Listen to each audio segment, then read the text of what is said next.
आपके चरणों में कोटि कोटि प्रणाम। गुरुजी, मन के विचारों में दूसरों की तरक्की देखकर ईर्ष्या होना, छोटी छोटी बातों हाँ, पर क्रोध तरक्की आना। किसे समझते हैं? किसका प्रश्न है? हाँ, बच्चा हो, ठीक है। आप तरक्की किसको समझते हैं? आप बोलेंगे तब तो हम समझ पाएंगे ना कि आप तरक्की का मतलब क्या लिए हुए हैं। जैसे दूसरे सुखी हो जाते हैं बच्चा, उसको देख हाँ, अब हम पूछते हैं, ईर्ष्या। दूसरा सुख तुम किसे मानते हो? देखो, हम तुम्हारे प्रश्न करके वहां पहुंचाना चाहते हैं जिसे वास्तविक तरक्की कहते हैं, जिसे वास्तविक सुख कहते हैं। तुम बच्चा सुख किसको मानते हो? जिसमें आनंद हो। फिर हम पूछ रहे हैं, तुम आनंद किसमें मानते हो? हम किसी मानते हैं ना, बढ़िया ब्याह हो जाए, हमारे संपत्ति हो जाए, गाड़ी हो जाए, अच्छी नौकरी हो जाए, समाज में प्रतिष्ठा हो जाए, ऐसा मानते हैं ना? यही तो मानना है ना? हाँ बच्चा, ये लौकिक सुख जो है, मायाकृत जो सुख है, वो पुण्य के प्रताप से मिलता है। अगर आपने पूर्व पुण्य किए हैं, तपस्या है आपकी, तो आपको यहाँ सब सुविधाएं मिलती चली जाएंगी, वैसी बुद्धि प्रवीण होती चली जाएगी, पढ़ाई लिखाई में वैसी अनुकूलता मिलती चली जाएगी। और यदि आपका पूर्व पुण्य नहीं है तो आप प्रयास करेंगे और बाधा आपके सामने खड़ी होती चली जाएगी। आप पढ़ लिख गए, नौकरी नहीं मिल रही, या आप बहुत पढ़ाई में उत्साह रखते हैं लेकिन अनुकूल ट्यूशन नहीं मिल रहा, अनुकूल हमारी व्यवस्था नहीं हो पा रही। लौकिक उन्नति में हमारे पुण्य होते हैं, लौकिक अवनति में देखो, जैसे अज्ञानी जन ना माने, लेकिन आप देखो, कोई भी आदमी, कोई भी व्यक्ति जो विवेक बुद्धिमान है, क्या कसर उठा रखता है क्या कि मुझे सुख मिले और कभी दुख ना मिले? कोई कसर, आप बोलो, सब चाह रहे हो ना, तो है ना कोई जो मुझे जबरदस्ती दुख देता है? वो मेरा कर्म है, वो मेरा कर्म है। बस यही अध्यात्म समझाता है कि आप आए हुए दुख सुख को धैर्यपूर्वक बुद्धिमानी से बचकर निकल जाओ। और भजन एक ऐसी वस्तु है, भगवान का नाम जप, भगवान की लीलाओं का गायन श्रवण और दूसरों में भगवत भाव करके सेवा, ये आपकी बाधा रूपी जो पाप कर्म है उनको भस्म कर देगा।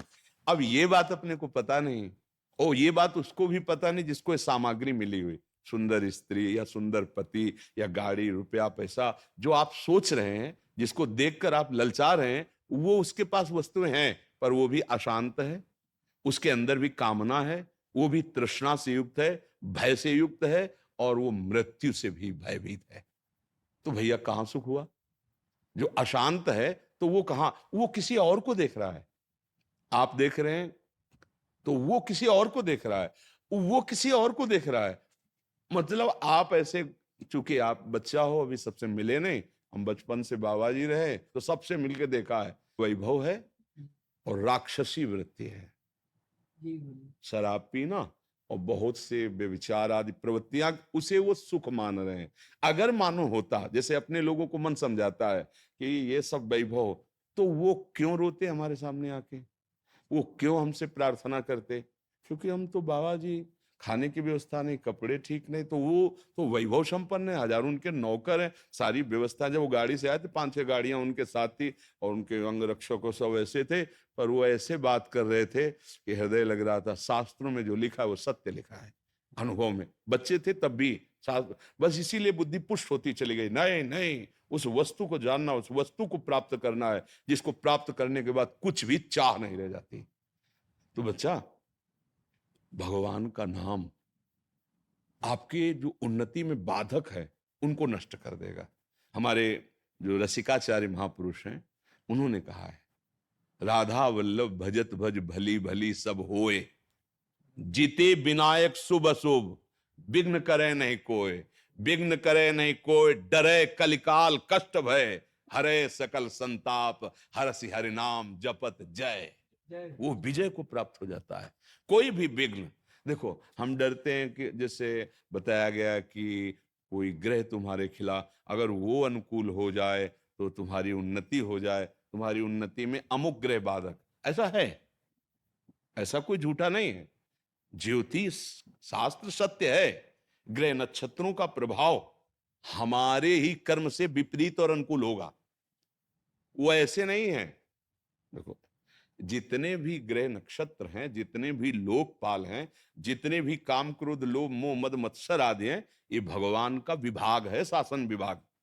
आप अभी अभी आप देखो, कानून के अनुकूल चलो ना तो आपका सहयोग करेंगे, और कानून के प्रतिकूल चलो तो वही थप्पड़ मारेंगे, नहीं मारेंगे। तो जितने भी शनिचर ग्रह, शुक्र, जो भी है, जिते विनायक शुभ अशुभ, अब आप भगवान की शरण में होकर नाम जप करते हो, धर्म से चलते हो, तो सब उल्टा जगह में बैठे हो, सब उल्टा ग्रह में बैठे हो, फिर भी कुछ नहीं बिगड़ सकता। हाँ, गोस्वामी जी ने कहा है, तुलसीदास, जान की नाथ सहाय करें तब कौन बिगाड़ सके धरते हो। हमारे यहाँ हरिवंश महाप्रभु ने कहा, द्वादश चंद्र कृतस्थल मंगल पूरा पद है, और आखिरी पंक्ति में कहा है, जो पे कृष्ण चरण मन अर्पित तो करी है का नवग्रह रंक। ए बेचारे क्या करेंगे, जब बड़े का आश्रय ले लिया जाता है ना, तो हर जगह से ऐसे होता है, ले होता है। हाँ, अपने आप जीते विनायक शुभ अशुभ, विघ्न करे नहीं कोई, आपकी उन्नति आपके सतमार्ग पर। ये बात समझ कम आती है। अच्छा, आज जो पाप करते सुखी है, तो पूर्व का पुण्य हमारा संयोग कर रहा है, वो स्थायी तो है नहीं। जब खत्म होगा ना पुण्य, तो ये जो नवीन कर्म है और पीछे भी स्टॉक जो हमारा पाप का है, वो दोनों का जहां मिलान हुआ, नष्ट हो जाएगा, चौपट हो जाएगा। बोले क्या? बोले गाड़ी में चल रहे थे, वो जरा सा एक्सीडेंट हुआ, आग लगी, और उसी के अंदर मैं गाड़ी सहित। अब आप विचार करो, नष्ट हो गया ना सब कमाई, सब वैभव, सब। जब जीवन ही न, पाप कर्म कभी किसी को बख्शता नहीं है। अधर्म तो बच्चा, माता पिता की आज्ञा में रहो, जितना बने राधा राधा जपो, और मन लगा के पढ़ो। अगर आप ब्रह्मचर्य रहोगे, तो ब्रह्मचर्य में इतनी सामर्थ्य है कि एक बार जो सुन लिया गया, वो जीवन भर याद रहा है। अब तो इतनी औषधियां, इतना सब शरीर पीड़ा में है, एक बार बोला, बस कभी भी जीवन में सुन लेना, स्मृति जागृत हो जाती है। हम जो बार बार पढ़ते हैं, याद नहीं होता ना, उसका कारण ब्रह्मचर्य कीनता है। देखो, अभी नई अवस्था है, हम तुम्हें नियम बताते हैं। सुबह सूर्य उदय के पहले उठो, जल पियो, पानी रख लो, अनुकूल करो उसे गर्म, इतना कि आराम से वज्रासन में बैठना जानते हो? इसके द्वारा बहुत से विद्यार्थियों को लाभ मिलेगा अगर आप इस बात को सोए। वज्रासन जानते हो? नहीं जानते? घुटनों के बल बैठना वज्रासन कहा जाता है। घुटनों के बल जैसे ना बैठते, दोनों पैर घुटनों को, उसमें बैठकर धीरे धीरे राधा राधा नाम जप करते हुए 10 मिनट में जल पियो, आराम आराम, फिर टहलो, शौच स्नान करो, फिर इसके बाद 30 मिनट व्यायाम करो। ये सब सूर्योदय के पहले हो जाना चाहिए। कुछ दंड बैठक, कुछ उछल कूद, आसन, प्राणायाम, व्यायाम, और सात्विक भोजन, सतोगुणी भोजन। ये जो आजकल चला है ना, बाजार का पिज्जा, बर्गर, ये सब, बच्चा सब ये चीजें अपने लीवर को खराब करने वाली हैं। बहुत आधुनिकता फैल रही ना, ये नहीं नहीं, ऐसा नहीं। सात्विक भोजन जहां तक हो सके सात्विक भोजन पाओ। कभी ऐसे बच्चों का संग मत करो जो धर्म विरुद्ध आचरण सिखाते हैं, आचरण विहीन, वो समझ रहे हो ना, जैसे गंदी बातें, गंदे दृश्य, जो गलत तरफ ले जाए। हाँ, ऐसे बच्चों का संग न करो। और आजकल वैसे ऐसे मित्र मिलते ही नहीं। हाँ बच्चा, तुम्हारी बात सही, तो देखो मिलते तो है ही, अगर हमारा तुम्हारा मिलन हुआ तो मित्र तो है ही है ना, शत्रु तो नहीं है ना।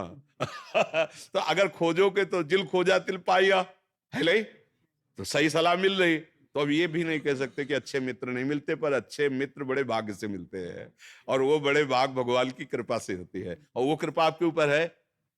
अब स्नान किया, स्नान के बाद व्यायाम किया, फिर कुछ मिनट बैठ करके, पहले तो था कि भाई संध्या गायत्री जैसा, तो अपने धर्मानुकूल, अब वो अगर मान लो बुद्धि नहीं काम करे, तो राधा राधा राधा राधा राधा, थोड़ी देर प्रभु, माता पिता के माथा रख के प्रणाम करो, ऐसे नहीं। प्रातः काल उठ के रघुनाथा, मात पिता गुरु नाम। और भगवान को घर में सबके कुछ न कुछ भगवान के स्वरूप होते हैं, प्रणाम किया, और फिर विद्या को समझो कि आप बहुत बड़ी तपस्या कर रहे हैं। एकांत में बैठकर जो आपका स्वाध्याय है, पूरी तन्मयता से करो। आप देखो बढ़ते हो कि नहीं बढ़ते, शरीर स्वस्थ, संयमी पुरुष, और अपने जो कर्तव्य कर्म को, जैसे आप विद्यार्थी तो आपका वो कर्तव्य, नियमित रूप से आप अपनी दिनचर्या बना लो, आप खुद देखोगे कि जीवन कैसे उन्नति हो। जीवन उन्नति का तात्पर्य सत्य मार्ग में चलना, हृदय आनंदित रहना, वही देशभक्त हो सकता है, वही समुदाय को सुख प्रदान कर सकता है, वही लोगों को तार सकता है। संयम से नहीं है, अपना ही हृदय जल रहा है, तो फिर क्यों कोई पद कोई भी वो मंगलदायक नहीं होगा। इसलिए बच्चा उस उन्नति को मत देखो, इस उन्नति को देखो, धर्म पूर्वक चलो। और बिल्कुल हमारी प्रार्थना मान लेना, जब तक पाणी ग्रहण संस्कार ब्याह ना हो तब तक ब्रह्मचर्य पर दृष्टि रखना। और जब ब्याह हो जाए तो भगवान जैसे गृहस्थी के नियम बताए, फिर आप देख लेना गृहस्थी में भी रहते हुए आप तेजस्वी रहेंगे, आप बलवान रहेंगे, आप एक विवेकवान रहेंगे, आप समुदाय को ऐसे संग बना लेंगे जिससे सबका मंगल हो। हम आचरण विहीन बच्चे होते जा रहे हैं, धर्म विहीन होते जा रहे हैं, माता पिता गुरुजनों का अपमान करते जा रहे हैं, छोटे छोटे बच्चे गंदे नशे कर रहे हैं। अरे अभी तुम्हारा नवीन शरीर है, वो उत्थान को हो रहा है, तुम उसको पतन को ले जा रहे हो। गंदी बातें, गंदे नशे, मतलब स्कूल जा रहे हैं विद्याध्ययन के लिए, विद्या का फल है विनम्रता, वो है ही नहीं। विद्या का फल है दुर्व्यसनों से बचना, और दुर्व्यसन बढ़ा रहे हैं। तो ऐसे बच्चों से, ऐसी आदतों से बचो, भगवान का नाम लो, उनके आश्रित रहो, फिर जो उन्नति होगी चिंता मत करो। अविनाशी के बच्चा हो, अगर उन्नति चाहे तो ऐसी उन्नति होगी कि भगवान के परम पद से बढ़कर परमेष्ठी पद भी ब्रह्मा का नहीं है, वो भक्तों को प्राप्त होता है। सबसे बड़ी उन्नति, ब्रह्मा भी नमस्कार करते हैं भगवान के पद को, परम पद को। ध्रुव जी 5 वर्ष के बालक थे, एक शपथ लगा दी विमाता ने और कहा अगर पिता की गोद में बैठना है तो मेरे गर्भ से प्रकट हो। और वो सुनीति के गर्भ से प्रकट हुए थे, और जिसने कहा था उसका नाम सुरुचि। रुचि के विरुद्ध हुआ कि हमारे पति के गोद में कैसे बैठ सकता है, उनसे पैदा।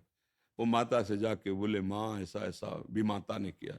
बोले वो ठीक कह रहे हैं महाराज, तो मुझे अब पत्नी की अदासी भी मानने के लिए, तो तुम जाओ और भगवान नारायण का, भगवान श्री हरि का भजन करो और जो चाहते हो उनसे मांगो, वो तुम्हें।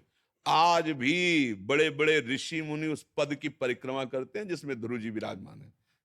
ध्रुव जी अटल अटल पदवी, 5 वर्ष के बालक ने वो पदवी प्राप्त की कि सब आज वंदना करते हैं।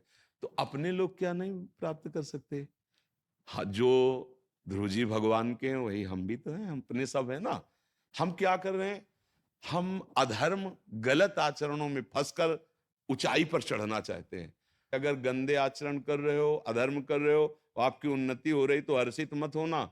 जैसे होता है ना, किसी को छठ में चढ़ा जाए तो वो सोच रहा है बहुत ऊपर चढ़, ऊपर नहीं चढ़ रहे, ऐसी जगह से पटके जाओगे किसी काम के नहीं रहोगे। और धर्म से चल रहे हो, दीपक की तरह प्रकाश हो रहा है, कुल परंपरागत चलता रहेगा धर्म को, बहुत सावधानी से। और हम तुमको धन्यवाद देते हैं कि इतने छोटे बच्चे होकर आप जीवन की उन्नति मंगल के लिए आप चिंतित हैं। आपको ऐसा ही अपने मित्रों को भी सिखाना चाहिए जो आपके आजकल मित्र तो बने। ऐसे हैं जी, मेरे 3-4 दोस्त ऐसे हैं जो गलत तरफ ले जाते हैं, नहीं, गलत बस बात करते हैं। दूर रहना, दूर, बहुत बहुत। हम प्रायः कोई ऐसा दिन नहीं जाता जिस दिन ये चर्चा न करें कि हमारी नवीन पीढ़ी अब मर्यादा रहित होती चली जा रही है, और वही नवीन पीढ़ी तो हमारा भविष्य है। अरे भाई, स्कूल में जब पढ़ते थे सब एक ही लाइन में तो बैठते थे, कोई महात्मा बना, कोई डॉक्टर बना, कोई पदाधिकारी बना, वही तो वहीं से तो सब बनते हैं।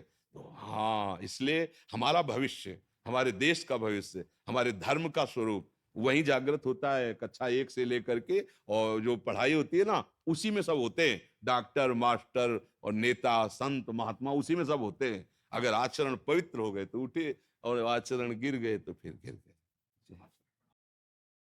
जो